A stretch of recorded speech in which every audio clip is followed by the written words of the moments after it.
Chickens and mosquitoes. No, we're not talking about the bird and the bug. We're talking about local author Carol Psaros' new book. Yeah, and while those two things are a major part of the book, it really dives into so much more. I caught up with Carol to find out the inspiration behind her newest piece of work.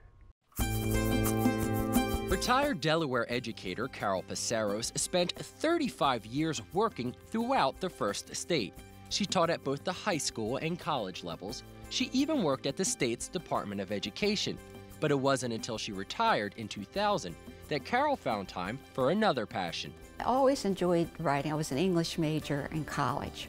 But to be truthful, I was so busy teaching and doing other things, I didn't have time to write when I was working. In 2008, Carol published her first book, Come Back to Bethany, a story of families who lived in Bethany Beach. In January of 2015, she published her second book, a historical fiction titled Chickens and Mosquitoes, The Art of Uncertain Times.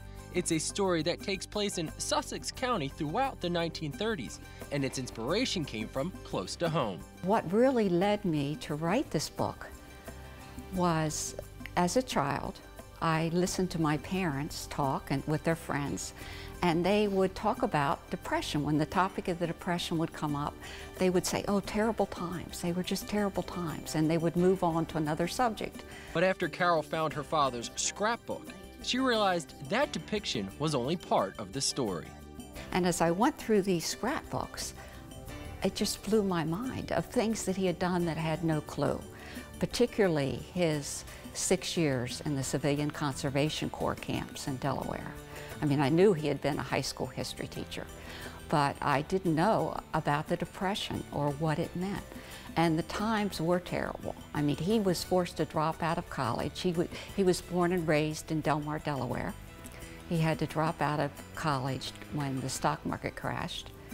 And the next 10 years of his life were just chaos, like everybody in our country. And it was the best of times and it was the worst of times for a lot of people. So the book Chickens and Mosquitoes, is that based off your father's life? Yes, very much so. It's basically the story of how my parents met and their love story.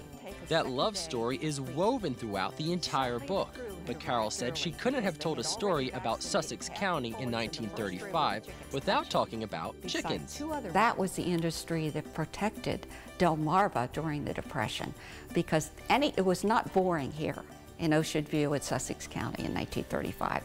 It was a happening place because the family farms were building chicken houses and were trying to develop best practices. There was no Mount Air, there was no Purdue. Everybody was trial and error, and a lot of people lost their shirts in the early poultry houses.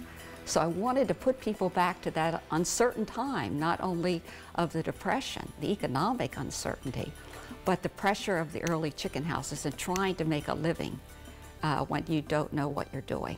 So what about the mosquitoes? Carol explained the rest of the title is connected to none other than President Franklin D. Roosevelt and his attempt to both create jobs during the Depression while combating Delaware's pesky insects. The first mosquito control camp was 1224. It was off of Savannah Road where Hewling Cove is now. Nothing exists of it, it's all gone. But that's where the first Civilian Conservation Corps camp in Delaware was. And my dad was a senior leader and later a foreman at that camp. And the job of those men was to go out and dig ditches in the marshes to control the mosquitoes.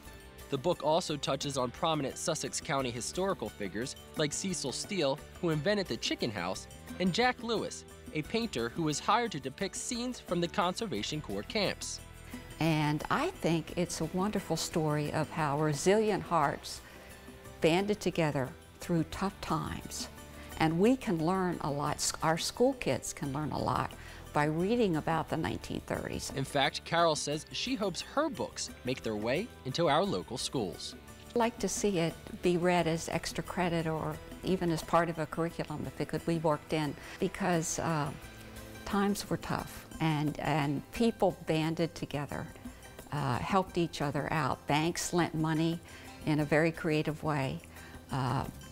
It was a stressful time, but in a way a slower, more beautiful time.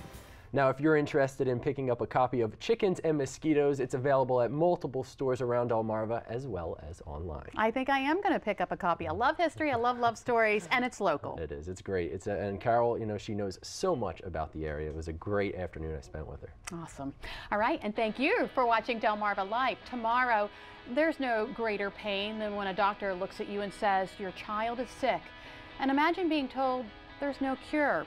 Hear the story of Sussex County's baby, Elena, and how you can help through this tragic ordeal.